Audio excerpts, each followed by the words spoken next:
welcome back, folks. It's getting a little bit crowded under here. Let me take you up front. Let's start from the beginning. I got these pipes right up in here, and I just clamped them. I might just leave them that way. Kind of like that they're... You can undo them if you need. Those are on pretty tight, too. I still think I'm going to... Well, I think I actually might get a little bit more wrap, and just wrap all the exhaust. And here's another reason why. I don't like how this looks, even though, I mean, it'll function just fine, but the looks, not my favorite. This is the H pipe, and I'd be lying if I said I didn't cheat. And I just got these two T pieces right here. These T's, yeah, these exhaust T's right here. So there's one on that side, one on that side. It did come with this piece in the middle. The problem was when this was in, it was just about touching the output yoke here, the case. So the reason that I did this and put this extra little wedge in here is because I didn't want this to be so close to it. It's going to cook that seal. And so I wanted to, bring it down just a little bit. It's also, I probably could have went back a little further, but I didn't want it back too far. So anyway, if I wrap this all, and including this, wrap this up, that will help just reduce the heat. I think we'll be okay. When the engine is running, the exhaust is pulsing on either side, right? So because you'll have one side fire, and then you'll have the other side fire, and vice versa. Without this, when the exhaust pulses, they have to kind of make it down the pipe on their own. But what this does is this helps with a thing called scavenging. So as this side's pulsing this way, it's pulling the exhaust out this way, and it helps with the flow. But yeah, I got these hangers put in. They just bolted in there, welded it there. I do need to finish burning this in. I was just tacking everything in place to hold it. Here's this little S-bend, and this muffler, the S-bend came in play because I had to keep it away from these park brake cables. And I still got to figure out either a shield or something to just keep these fellers from touching. And then this is going to run right here. This is still not attached. This is to be determined, or to be welded. But that'll run out the back, and we're going to send it somewhere out the back. I'm not quite sure yet. Same on this side. The little S-curve drops down, and look, we have this little gap there in between the battery, which is what I wanted. And it also is not touching the frame. I was kind of doing like a little earthquake test. Earthquake test! He's good. And I mean, ignore that. That's the big thing back there. I want to start this very badly and hear it run. But if you remember from last time, I don't have any fluids in the radiator or in the power steering pump. This power steering pump I can get. I just have to put some automatic transmission fluid in it. It's like this. It's pretty much the same thing. But yeah, I think what I'll do is I'm going to get some water. I'm going to fill up the radiator, and then we're going to give it a go. I just want to hear what it sounds like. Any guy watching knows this. Anytime you do an exhaust, the first thing you got to do is start it. I can't go home until this is running and I hear it. All right. I filled up the radiator with water. It is dripping. Luckily, it's just water. See, that's why you do these tests. I don't think I have the hose tight or something. It's leaking from the top of the bottom radiator hose. But you know what? That's what these tests are for. And it's water. I put fluid in the power steering, so we should be good. This fan is not gonna... Yeah, I think we're good. Let's hear what this thing sounds like, guys. Here we go.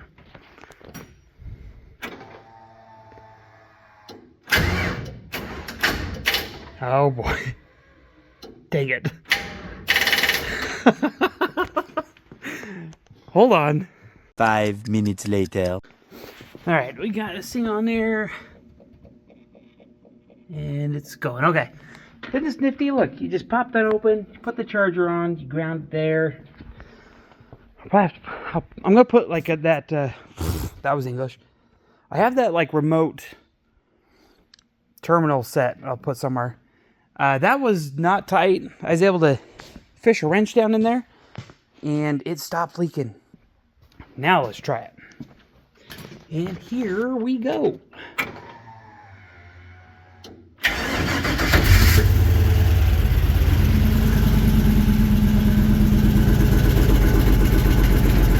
It is.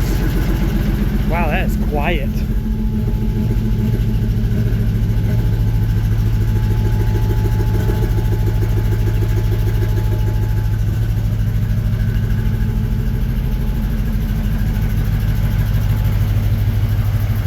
Make sure this is not spewing right now. Come on, girl. Gotta clean it up.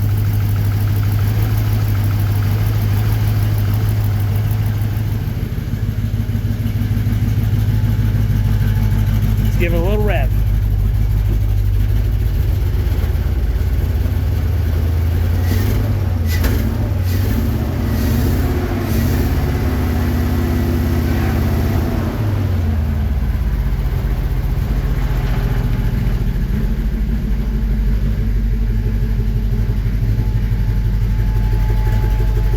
Firing on one of the cylinders. I don't know which one.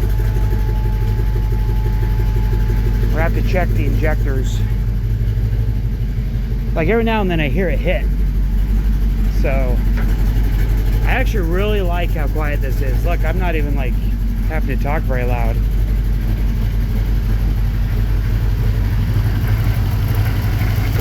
Yeah, we're not hitting on one of them. I don't know which one though. I had to guess it. Sounds like... Oh, sheesh. What fell? How hot's this? Woo! We're igniting fuel. Okay. Alright. I'm going to have to check into that and see which one's not a firing. Make sure all these are plugged in. Yep, you're plugged in. You're plugged in. We've got, so the injector's working, we just don't have a, we got a spark plug not sparking. Let's see, you're plugged in. So all that smoke is from the exhaust wrap and the headers being oily. Yeah, we're gonna find out which one's not a firing. I don't have my code reader. Okay.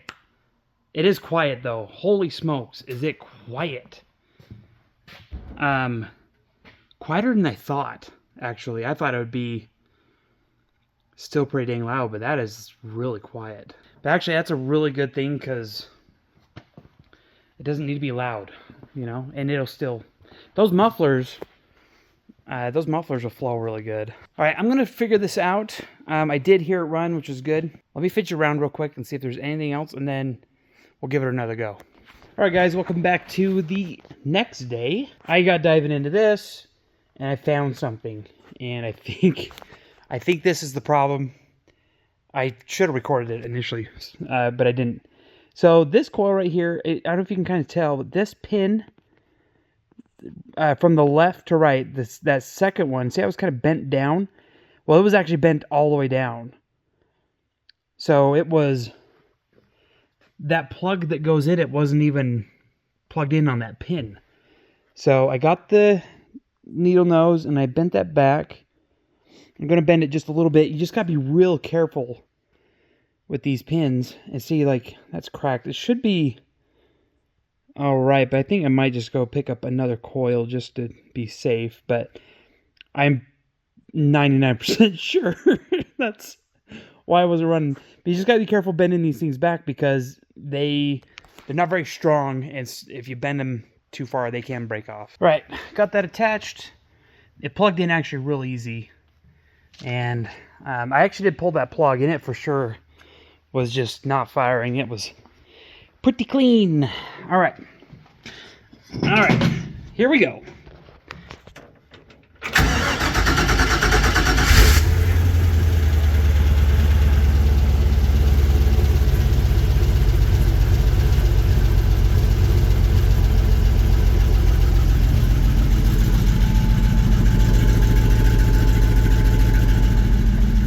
sounds better.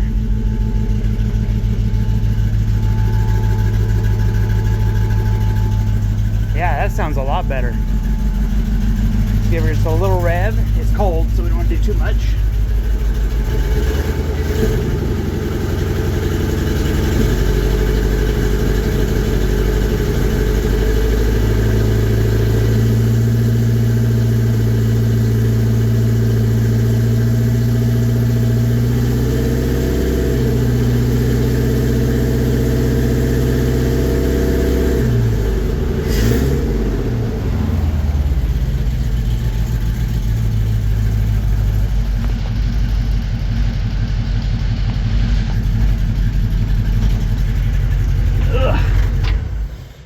Alright, before I run too much, we've got to fill, there's a little bit of water left in that, but I'm going to go put some more water in the radiator.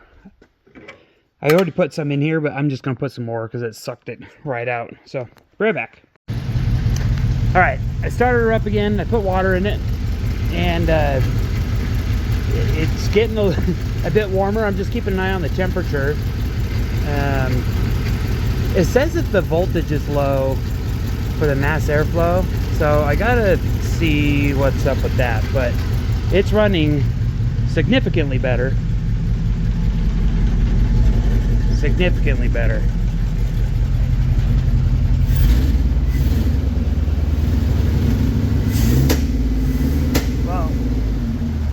Well, it was. I still think that coil might not be happy. Either that or it is the mass airflow now is not reading like it should. Anyway, I'm going to keep tinkering with it and get you up to date here shortly. Okay, after a little bit more messing around, this is not reading what it should. For some reason, this is the mass airflow sensor, and it measures the amount of air going into the engine. And so basically, if this is running good and you pull this out, it should run terribly. Makes no difference at all, which tells me the sensor is either, so it says the sensor is low, the voltage is low, and I have 5 volts on this yellow wire and 12 on this pink wire. So I'm going to do a little bit of research and just see what's up, because it's running rich. It is running like that sensor is not working. So I'm going to do a little bit of research. I will catch you back up in just a minute. All right, everyone, quick update and let you know right where we're at. So I ran this a few times and troubleshooted. I thought initially the mass airflow sensor was bad, or maybe the wiring was not good. So I actually rearranged these pins, because looking up online, it kind of looked like maybe that was just pinned wrong, but then figured out it's actually not reading from the mass air sensor at all. And when they programmed the computer, they just kind of put a base value in there. So what that means is I might be able to just return the mass airflow. It's not even being used because of the tune that's on it. So I am going to call Novak and just double check, because I'm not getting any different readings on that. So, but here's where we're at. Yeah, I've got all the plugs undone. I've been doing some testing over here. So a new error code has arrived. So initially it was the circuit problem because that bent pin. I fixed that. That one came alive. That code went away. But now I've got a new one, and it says that this coil circuit is open or broken. This one right here on number 8. And I've swapped coils, and I've even swapped out all these coils and the sub harness with the old one there in the chair. And I'm still getting the same error, which means somewhere along the way, this purple wire right there that drives this one is, well, maybe not necessarily the purple, but either the purple or the blue. One of those two is not sending the signal it needs to send. So I think it's the purple. These are 4-pin. Actually, yeah, it is. It's just the purple wire. So I do remember when I put this, when I put these connectors, let me show you these for reference. Just kind of help show you what I'm dealing with here. On that new harness that I got, it came with, I had to basically put some of these together. I didn't have to pin it. It was pinned, meaning all the wires were in the plug. But I did have to put like these blue parts on and the green parts on. Now the injectors, these plug right into the engine computer, and the injectors, that wire is in this plug, in the green one. And on the factory one, I wonder if we can even see it. Yeah, sheesh, maybe not. Well, anyway, just gonna have to trust me on that one. But what I'm gonna do is, yeah, I'm not gonna see that, especially if I don't know the pin number. It was a purple and white wire for the passenger side, purple for the driver. But anyway, long story short, I'm just going to pop out the PCM and just double check that plug. And while that's unplugged, what I'm going to be able to do is I'll be able to test the continuity. So I'll be able to take my my volt reader and be able to plug it in right here to that wire, plug it into the other wire on the plug, and just make sure that the wire is good. The next day. All right, guys, welcome back to today, where I'm in some wiring shenanigans, we'll just say. So last time you saw me, I was running it. I had a coil that was not firing, and I swapped the coils, and it still got the same exact engine code, which was just really weird. So, swap plugs. I was doing all this thing, and then I was thinking, okay, so, well, something, either the wire's broken or something. So in my head, I'm thinking, like, I gotta possibly take apart this harness and replace the wire. Was not looking forward to it. But here's what I found. All right, so this is going to be kind of some wiring stuff. So if you're not into this, or this bores you, maybe skip ahead like 5 minutes. All right, so this all right here is aftermarket harness. It's just a standalone harness I got because it removes a bunch of wires you don't need, and it was just already done and pretty. I just was able to slap it in, and that's still true. However, I noticed a couple differences. So this right here, you see this this plug right here goes into the coil, and you got pink, purple, brown, and ground, and every single coil has a different driver wire or signal wire, whatever you want to call it. So pink is 12 volts. That's from the battery. This purple wire right here is the trigger from the computer. The brown wire is it's another voltage, and the black is the ground. And you can see right here, they have them all bundled up, right? So you can just tell, like, these are wires that just give you a constant voltage. You see all these brown wires are just bundled, the pink, the ground, etc. And these individual ones right here, they run to the computer, and the computer triggers it. On the factory harness, this wire on the passenger side is purple and white, and on the driver, it's just purple. So my guess is they just simplified it and ran the same color for both sides. Not a big deal as long as you get them pinned correctly. So I traced this purple wire right here. I did a continuity test and traced it to... So I unplugged the computer, by the way. So the computer's sitting in there. I just unplugged it. Here's one of the connecting plugs. And if you look here, there's like 4 different purple wires. Okay. And I found that pin 57 was going to the coil. And then I looked up online, and pin 57 is actually for the mass airflow sensor, the purple wire that I was dealing with earlier. And so that is not correct. the correct spot for the coil is 66 right here. They're both purple. But they are different gauge wire, but I mean, if you're installing these all day, it's probably a simple mistake. I'm pretty sure everything else is wired. Well, I won't say it yet, but currently, I think that's the only thing at least I'm suspicious of right now. So I swapped these two purple wires. So this one right now, 57, goes to the mass airflow sensor plug. I just tested that and that works, or at least that's the same wire. And 66 right here is now going to the coil. But before I plug it back in, I'm going to do one more continuity test just to make sure that I've got it right. So I just got to get this. Just got to get them situated. So right here, just kind of like that. And then I rest because I don't have the right. There we go. Just kind of rest it right there. We're going to be probing this purple wire going up to the pin. And we're going to retest this right here. So if I touch this, oh, you can see, oh, come on, touch. See how it says 0? That means there's like no resistance, which means that is the wire end to end.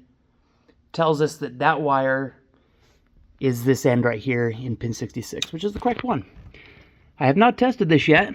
I'm going to slap this together, and then I got put water back in the radiator, and then we're going to test fire it. And I think it's going to run a lot better because it'll be hitting on all 8 cylinders. Because I actually went back and watched some of the videos when I was first starting it with the old harness, and it sounds like it was running on all 8 cylinders then. So I was suspicious. I'm pretty sure this is it. And there's a couple other codes I need to look at. Like one of them is the torque converter, something in there. So figure that one out next. But right now I just need the engine to run. So stay tuned. I'll be right back. All right, filled up the radiator with water. I plugged in my BD2 reader, cleared the code, and let's see how it runs.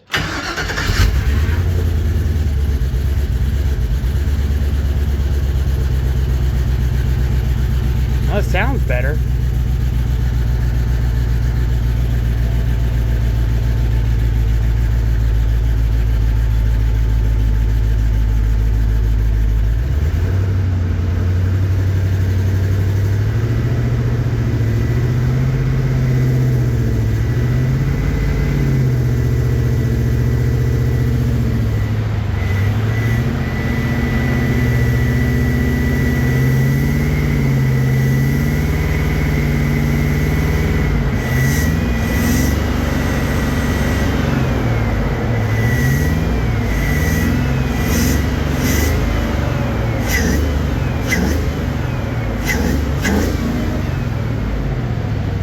Sounds a lot better.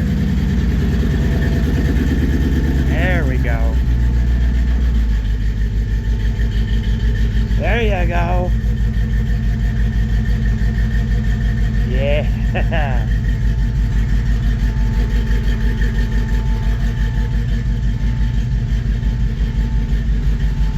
That sounds really good.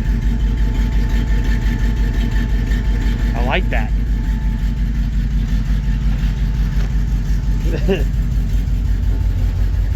This will all burn off over time. There we go. Okay. That, I think, is good. It's got a little bit of a low, so I think I'm gonna have to like call Novak. Like I said, I gotta just see if the computer's gonna like learn, or if we need to like adjust the tune, because we might have to adjust the tune just a little bit. I did plug this in. I'm gonna check and see if this is reading anything now that this has the right wire, and just see if this is truly out of the tune, because they might have tuned it, removed it from the tune, if that makes sense. But anyway, this sounds a lot better. Give her a...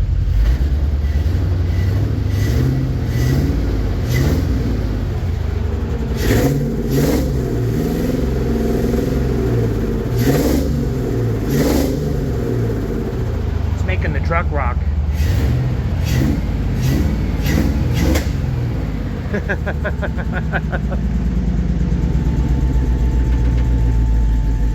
It sounds like it's running on all of them though, but all right. Success. Somebody wired that pin wrong. It's just interesting. This does need more power steering fluid too, because watch, when I turn the wheel, it's not, yeah, it's low. All right. I'll add some more to you. Okay, gonna check the codes and see what else is going on. Put a little bit more power steering fluid in it. Oh, I forgot to mention this real quick. This is kind of how I found out which pin that coil needed to be plugged into. And I traced it. Found it right in here was pin 66 right there. And that is a purple and white wire. And it traced all the way to... Oh, I lost the darn plug. It's right here. Yeah. Traced it to this one right there. That's another purple and white wire right there. Can't really see the white stripe on it, but just trust me. That plugged into the old coil harness. So, anyway, I will... Oh, this is why I walked over here. The drive line. I want to get this feller in here and installed, and then bleed the brakes, try put it in gear, and just see if it will move.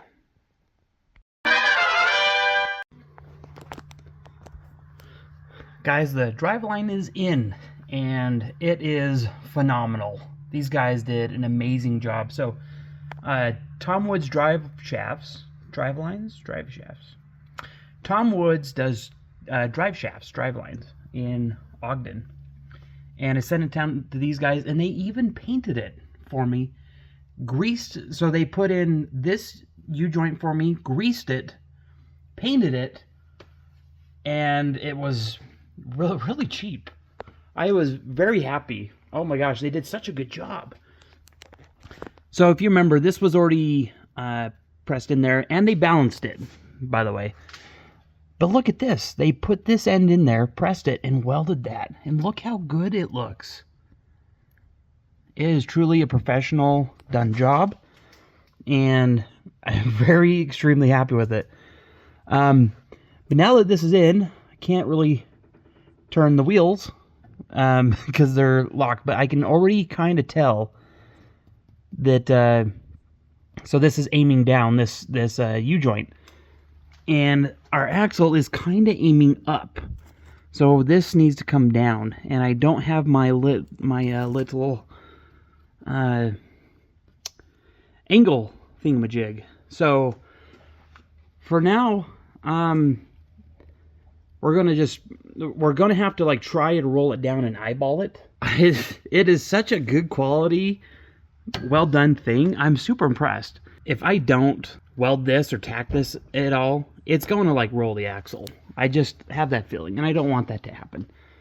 I think what I'm going to do is get it to where we can eyeball this and turn it down just a little bit. I'm going to tack just the end over here and up here just so it's tacked, and then what we'll do is we will adjust it and get the correct angle. But we should be able to eyeball it for the most part and get it close. Anyway, like I said, I need brake fluid because the fluid that I put in there completely drained.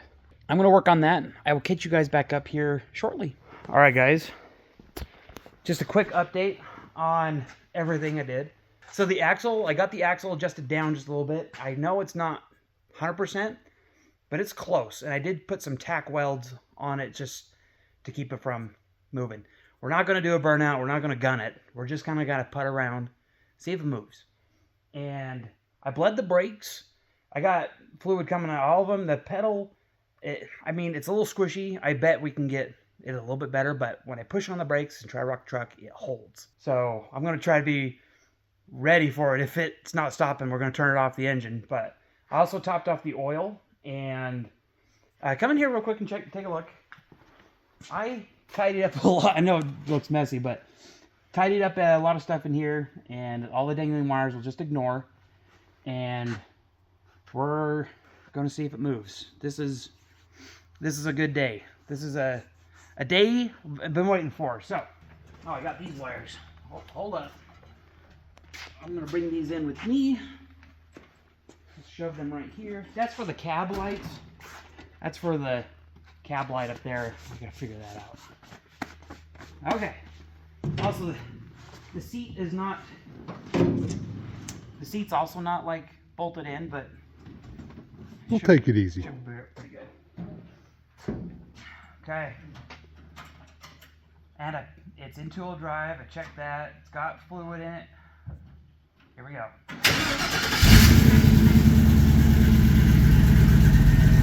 Wish I had the horn hooked up. Alright, my wheel's pretty straight. Yep. Pumping the brakes just a hair, just to make sure. Alright. Here we go.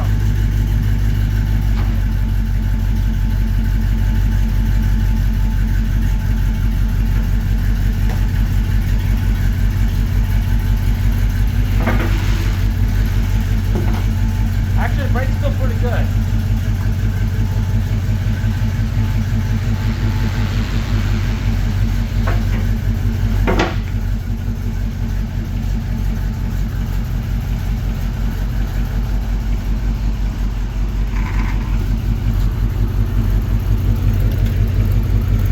Oh, the horn wire.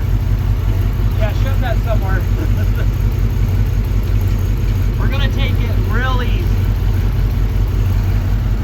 Alright, come up in.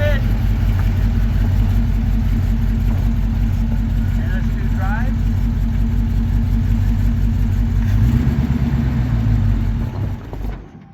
That was drive. Hold on, let's try it again.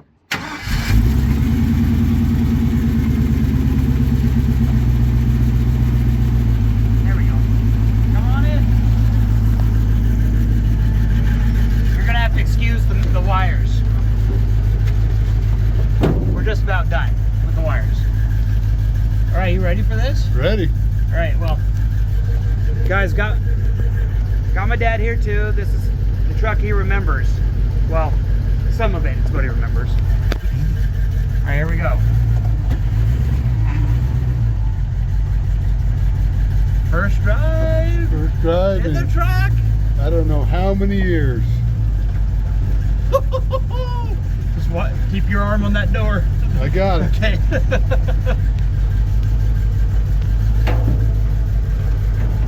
You have insurance on this? Now, I don't know, but it's fine down there. Don't worry about down That's there. that's how we see if it has leaks or not. That's how we know if we're moving. Yep, exactly. Because the no windshield and anything is... It's kind of like the Yabba Dabba Doo Flintstone. Yeah. Oh, you have my phone. I was like, I don't have my phone. I got it. Yeah, brakes are definitely squishy, but we're just going to take her easy. Let's just see if we can get like second gear or something.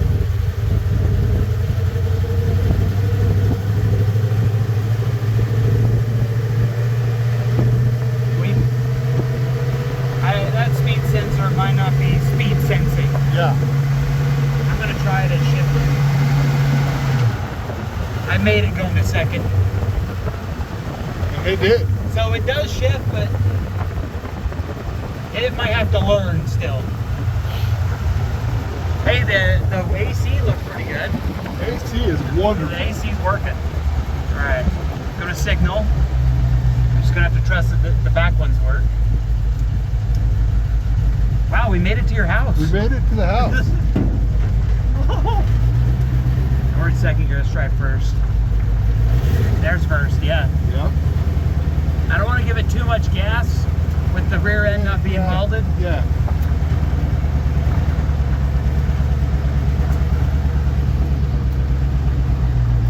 Check it out!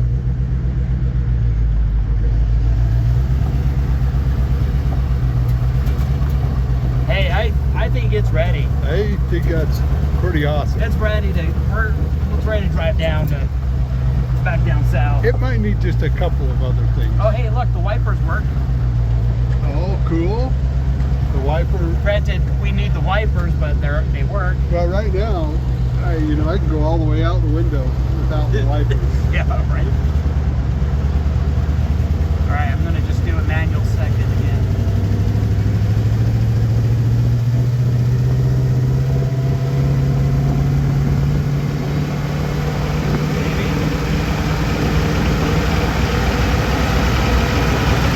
This is like whatever it wants, I guess.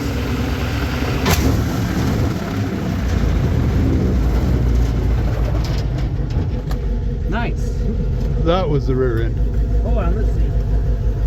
It looks like it's tipped up a little bit. Oh yeah, it didn't hold, did it? Nope. Well, Hey, we'll be back. that's still a success. Yes. That was a little loud. A little loud. Yeah, we'll be right back, folks. All right, we fixed it. Yeah. Oh, sorry, flip it around. It's all good. Oh, you had your hand over that. Oh, There see? you go. There you go. Yeah, show them. Amateur. See, we're back to business. It's like it never happened. Yeah. But we just have to go just a little bit slower on the way back. That was so loud. But it's all good. Hey, I thought those oils would hold, but they surely didn't. It shifted pretty dang good the second. Yeah.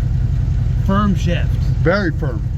But yeah, I think the computer definitely needs to learn where the shift points are, because that was a long time hanging in first. Yeah. So we're gonna have to check it out. But hey, it is moving though. Yes. It's just a lazy Sunday drive right now. Oh yeah. You're just moving along. I definitely went a little bit past, didn't I? So the way we fixed that is I put it in reverse, held the brakes, and then gave it a little gas and it rolled it. I have some experience with that before. This seems like a Jeep experience. Yeah. It's a Jeep problem. Yeah. I brought a Jeep problem into a truck. But hey, that's what these tests are for, right? Oh yeah. Yeah, look, it didn't go anywhere. Failures never happen without tests. And you do want you want to test out your new drive lines by really steep angles. Yeah, make sure that the new U-joints Yes. broke in. Yeah, they broke in. Yeah. We're going maybe 20. Let's do a pass in the circle drive here. Circle pass. Give it just that's the longest I've run it, for sure. You can smell it. It's got a little heat to it. Yeah.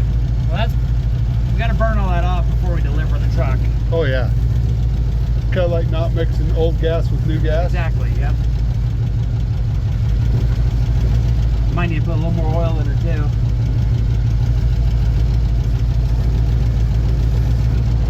Well, I still think this is a success, and first time it's driven in how many years? Well, I'm pretty sure last time I remember it driving is 1983. Okay. It's well before I was born. Now it's here driving again. It might have been before that. It might have been 1978. Okay, I'm just gonna take it real easy. She should.